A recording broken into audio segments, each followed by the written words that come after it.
প্রথমবারের মতো মাটির তৈরি তৈজসপত্রের পণ্য চালান ইউরোপের দেশ ফ্রান্সে যাচ্ছে বাংলাদেশ থেকে। চট্টগ্রাম সমুদ্র বন্দর দিয়ে কন্টেইনারে এই চালানটি পাঠানো হচ্ছে। চালানটি মার্চের প্রথম সপ্তাহে আমদানিকারক প্রতিষ্ঠানের হাতে পৌঁছাবে।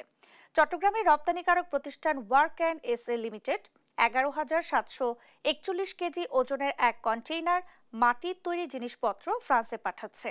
এই পণ্য চালানটি 22 জানুয়ারি চট্টগ্রাম বন্দরের ইনকন্ট্রেট ডিপো থেকে চট্টগ্রামে জাহাজে পাঠাবে।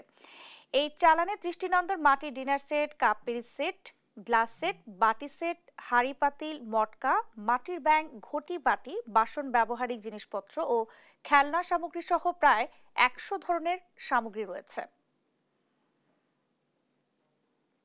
এই প্রথমবারের মতো প্রান্তিক জনগোষ্ঠীকে তুলে আনার জন্য মৃৎশিল্পের রপ্তানি শুরু করছি আমরা। From our land to your হ্যান্ডকে সামনে রেখে বাংলাদেশের মৃৎশিল্পকে আমরা বিশ্বের বিভিন্ন দেশে তুলে ধরতে চাচ্ছি।